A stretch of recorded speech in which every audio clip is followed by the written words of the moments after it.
Hello everyone, welcome back in our YouTube channel for आपकी success. मेरा नाम है आरती और आज हम लोग डेली करंट अफेयर सीरीज में 24 जुलाई के इंपॉर्टेंट करंट अफेयर्स को कवर करेंगे। तो गाइज, अगर आपको इसकी फ्री पीडीएफ फाइल चाहिए तो आप हमारा टेलीग्राम ग्रुप फॉर आपकी सक्सेस को ज्वाइन कर लीजिए। वहाँ से आप इसे फ्री में डाउनलोड कर सकते हैं और टेलीग्राम का लिंक आपको इस वीडियो के डिस्क्रिप्शन बॉक्स में मिल जाएगी। तो चलिए स्टार्ट करते हैं आज की वीडियो। हमारा फर्स्ट क्वेश्चन है, आईसीसी के लार प्रतिबंध का उल्लंघन करने वाले निम्न में से पहले क्रिकेटर कौन बन गए हैं? तो इसका राइट आंसर है ऑप्शन सी, डॉम सिबले। ठीक है, तो आपको बता दें कि इंग्लैंड और वेस्ट इंडीज के बीच ओल्ड ट्रैफर्ड में खेले जा रहे दूसरे टेस्ट मैच के दौरान इंग्लैंड के सलामी बल्लेबाज जिनका नाम है डॉम सिबले, इन्होंने जो है गलती से लार लगाकर यानी कि सलाइवा का यूज करके आईसीसी के नियमों का उल्लंघन किया। ठीक है, और इसी के साथ वो क्रिकेट की बहाली के बाद से गेंद पर लार का इस्तेमाल करने वाले खिलाड़ी बन गए हैं, पहले खिलाड़ी बन गए हैं। ठीक है, तो आपको इनका नाम याद रखना है। अच्छा, अगर आप आईसीसी से को रिलेट कर पा रहे हो तो आपको याद आया होगा, कल ही हमने पढ़ा है कि आईसीसी ने मेंस T20 वर्ल्ड कप को इस साल के लिए स्थगित कर दिया है। ठीक है, और अब जो है ये ICC men's T20 world cup आपका 2021 में होगा। कब? तो अक्टूबर नवंबर के मंथ में इसका आयोजन किया जाएगा। ठीक है, और इसके साथ ही ICC women's cricket world cup जो है ये आपका 2021 में होगा। कहाँ पे? तो ये होगा आपका न्यूजीलैंड में, ये भी आपको याद रखना है। और साथ ही 2022 का डकार यूथ ओलंपिक जो है वो स्थगित कर दिया गया है। कब तक? तो 2026 तक के लिए। ये भी पॉइंट आपको याद रखना है। नेक्स्ट पढ़ते हैं। क्वेश्चन नंबर 2 है, किस देश का नागरिक उड्डयन प्राधिकरण रावण के उड्डयन मार्गों पर शोध करेगा? तो इसका राइट आंसर है ऑप्शन सी, श्रीलंका। ठीक है, आपको बता दें कि श्रीलंका के नागरिक उड्डयन प्राधिकरण ने अब 5000 साल पहले रावण द्वारा उड़ान भरने के लिए जो इस्तेमाल में लाए जाने वाले जो तरीके थे उनको समझने के लिए इसकी एक पहल किसने शुरुआत करी है? ठीक है, और आपको बता दें कि जो नागरिक उड्डयन प्राधिकरण है श्रीलंका की, यहाँ के जो पूर्व उपाध्यक्ष हैं जिनका नाम है शशि दामतुंज, इन्होंने बताया कि जो रावण है ये एक प्रतिभाशाली व्यक्ति थे और उन्होंने यह भी कहा कि जो रामायण है ये कोई पौराणिक कथा नहीं है, यह एक तथ्य है और इस पर विस्तृत शोध किए जाने की आवश्यकता है। ठीक है, आपको पता होगा कि श्रीलंका के अंदर जो रावण है इन्हें भगवान का दर्जा दिया गया है। ठीक है, और वहाँ के लोग इन्हें पूजते भी हैं। ठीक है, तो नेक्स्ट बढ़ते हैं। क्वेश्चन नंबर 3 है, हाल ही में भारत और किस देश के बीच आपातकालीन चिकित्सा सेवाएं शुरू करने का समझौता किया गया है? तो राइट आंसर है ऑप्शन ए, मालदीव। ठीक है, तो मालदीव और भारत के बीच, इन दोनों देशों के बीच जो है आपातकालीन चिकित्सा सेवाएं शुरू करने का समझौता किया गया है। ठीक है, अच्छा, आपको बता दें कि भारत ने सेशल्स, मालदीव, एक है कोमोरोस, कंट्री का नाम है कोमोरोस, और मॉरिशस, तो इन चारों देशों के बीच जो है भारत ने चिकित्सा आपूर्ति, खाद्य एवं आयुर्वेद दवाएं प्रोवाइड कराने के लिए एक ऑपरेशन सागर की शुरुआत करी थी इंडिया ने। ठीक है, इसके साथ ही आपको बता दें कि भारत ने मालदीव में फंसे भारतीयों को वापस लाने के लिए एक ऑपरेशन समुद्र सेतु की शुरुआत करी थी। ठीक है, तो आपको ये सारे पॉइंट्स भी याद रखने हैं। अब बात है यहाँ पे मालदीव की, तो मालदीव की जो कैपिटल है वो है माले। ओके, और यहाँ की जो करेंसी है वो है मालदीवियन रुपया, और यहाँ के जो प्रेसिडेंट है उनका नाम है इब्राहिम मोहम्मद सोली। क्या नाम है? इब्राहिम मोहम्मद सोली। ओके, और अच्छा, मालदीव की जो संसद है उसका क्या नाम है? तो यहाँ की जो संसद है उसको बोला जाता है पीपल्स मजलिस। ठीक है, क्या बोलते हैं?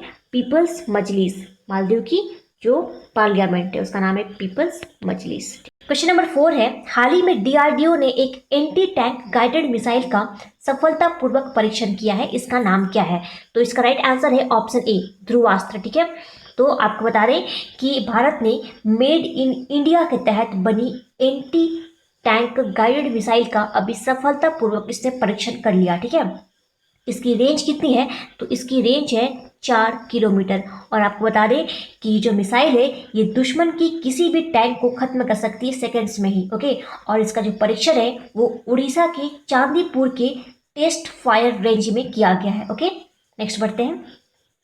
क्वेश्चन नंबर 5 है, हाल ही में भारत में वायुसेना के कमांडरों का कहाँ पर सम्मेलन शुरू किया गया है? तो राइट आंसर है ऑप्शन ए, न्यू दिल्ली। ठीक है, तो आपको बता दें कि हमारे जो रक्षा मंत्री हैं राजनाथ सिंह, इन्होंने दिल्ली में स्थित वायु भवन में वायुसेना कमांडरों के सम्मेलन का इन्होंने उद्घाटन किया है। ठीक है, और इस सम्मेलन में अगले दशक में भारतीय वायुसेना के परिचालन क्षमता को बढ़ाने की कार्य योजना पर यहाँ पे विचार विमर्श किया जाएगा। ठीक है, अच्छा, हमारे जो एयर चीफ मार्शल, उनका क्या नाम है?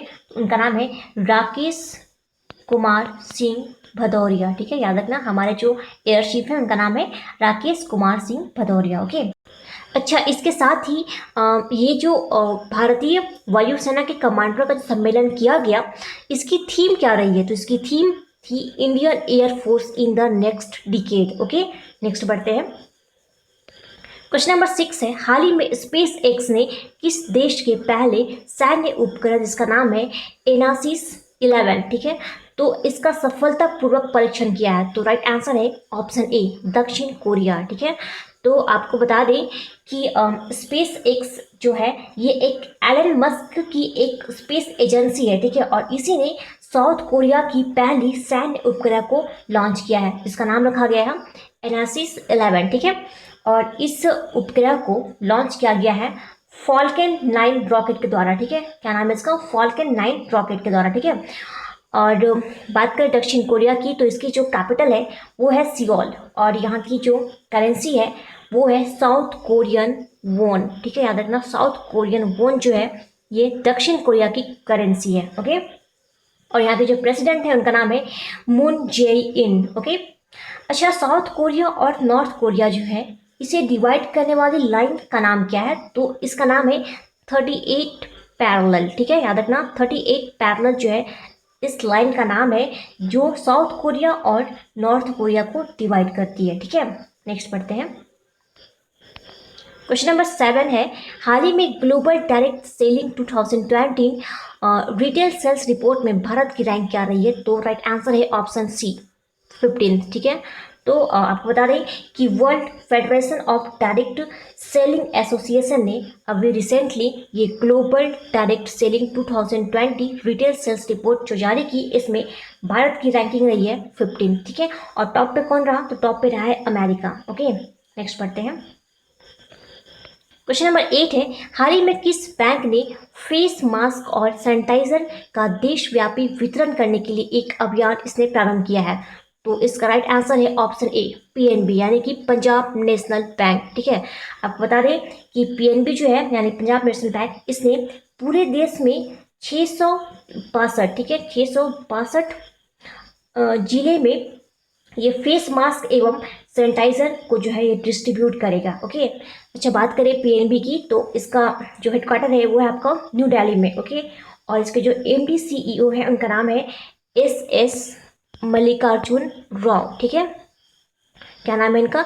एस मल्लिकार्जुन राव। ठीक है, और जो पंजाब नेशनल बैंक की जो टैगलाइन है वो है the name you can bank upon. Okay, next बढ़ते हैं। क्वेश्चन नंबर 9 है, हाल ही में भारत के किस राज्य में पीले रंग का कछुआ देखा गया? तो राइट आंसर है ऑप्शन ए, उड़ीसा। ठीक है, आपको बता दें कि जो पीले रंग का कछुआ होता है ये बहुत ही रेयरली देखने को मिलता है, तो अभी रिसेंटली ये जो पीले रंग का कछुआ है इसे देखा गया है उड़ीसा राज्य के अंदर। ठीक है, अच्छा, बात यहाँ उड़ीसा की, तो इसकी कैपिटल है भुवनेश्वर, और यहाँ से आपको 2 पॉइंट याद रखने हैं।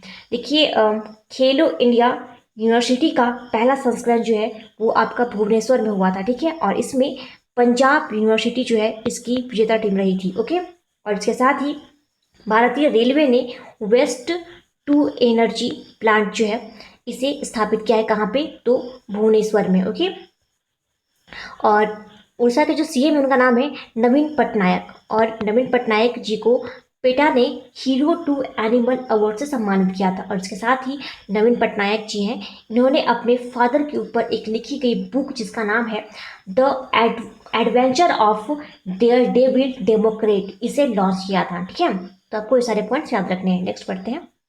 क्वेश्चन नंबर 10 है, हाल ही में डीआरडीओ ने भारतीय सेना को सटीक निगरानी के लिए किस नाम से एक ड्रोन को सौंपा है?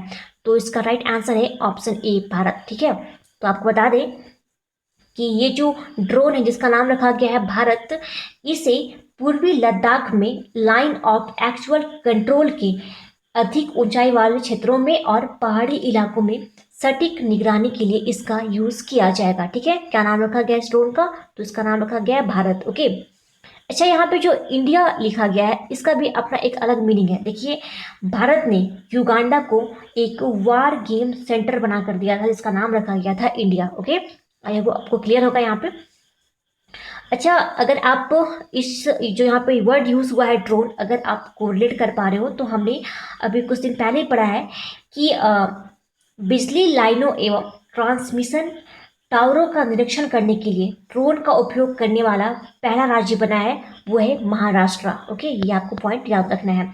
और इसके साथ ही ड्रोन उड़ानों के परमिशन के लिए नागरिक उड्डयन मंत्रालय ने एक गरुड़ नामक पोर्टल को लॉन्च किया था। ठीक है, और इसके साथ ही आपको याद रखना है कि भारत का पहला शहर बना है इंदौर, जिसने कि ड्रोन की सहायता से पूरे शहर को इसने सैनिटाइज किया था। ठीक है, तो ये सारे पॉइंट्स आपको याद रखने हैं। अब बात यहाँ पे डीआरडीओ की, तो डीआरडीओ का जो स्थापना है वो आपको हुआ है 1958 में। ठीक है, और 1958 ही आपका नासा का भी इस्टेब्लिशमेंट ईयर है। ठीक है, और डीआरडीओ की बात करें तो इसका फुल फॉर्म है defence research and development organisation.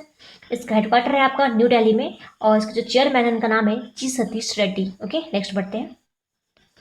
Question number 11 है, हाल ही में किसी करूर वैश्य बैंक के एमडी सीईओ के रूप में नियुक्त किया गया है, तो इनका नाम है रमेश बाबू। ठीक है, तो रिसेंटली अभी रमेश बाबू को करूर वैश्य बैंक के एमडी सीईओ के रूप में नियुक्त किया गया है। ओके, और बात करें करूर वैश्य बैंक की, तो इसका जो फॉर्मेशन है वो हुआ है 1916 में। ओके, और हेडक्वार्टर है इसका तमिलनाडु के अंदर, और इसके जो एमडी सीईओ हैं वो अभी रिसेंटली बने हैं रमेश बाबू। ठीक है, नेक्स्ट बढ़ते हैं। आज का हमारा लास्ट क्वेश्चन है क्वेश्चन नंबर 12, हाल ही में किसे टूनस मीडिया अवार्ड से सम्मानित किया जाएगा? तो राइट आंसर है ऑप्शन ए, अर्नब चौधरी। ठीक है, तो आपको बता दें कि एनिमेशन मास्टर्स समिट 2020 के डिजिटल संस्करण के तहत टूनस मीडिया ग्रुप के द्वारा शुरू किए गए ये लीजेंड ऑफ एनिमेशन पुरस्कार मरणोपरांत महान एनिमेशन निर्देशक अर्नब चौधरी को दिया जाएगा। ठीक है, मैंने कहा मरणोपरांत, यानी कि अब जो अर्नब चौधरी हैं ये हमारे बीच नहीं है। ठीक है, तो ये जो अर्नब चौधरी हैं ये भारतीय एनिमेशन इंडस्ट्री में सबसे बेहतर माने जाते थे, और इनकी एक एनिमेशन फिल्म आई थी जिसका नाम है अर्जुन द वॉरियर प्रिंस, और ये ऑस्कर के लिए नॉमिनेट होने वाली एकमात्र भारतीय एनिमेटेड फिल्म थी। ठीक है, तो आपको इनका नाम याद रखना है, अर्नब चौधरी का।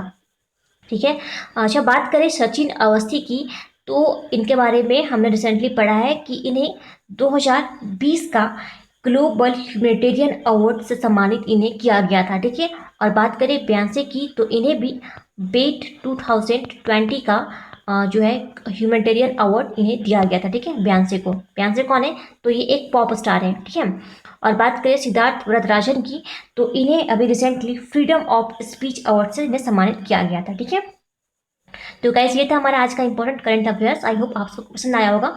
अब बढ़ते हैं क्विज पे। तो कल हमने आपसे प्रश्न पूछा था कि अभी हाल ही में किस देश ने मुफ्त इंटरनेट सेवाओं पर जो है बैन लगा दिया है? तो राइट आंसर था बांग्लादेश। आप सभी ने इसका बिल्कुल सही आंसर दिया था। आज के लिए आपका प्रश्न रहेगा, आपको बताना है कि हाल ही में हंगरी ग्रैंड प्रिक्स 2020 का खिताब किसने जीता है? क्वेश्चन नंबर फिर से सुन लीजिए कि अभी रिसेंटली हंगरी ग्रैंड प्रिक्स 2020 का खिताब किसने जीता है? आप अपना आंसर हमें कमेंट बॉक्स में कमेंट करके बताइए। तो गाइस आज की वीडियो ये समाप्त करते हैं। Thanks for watching.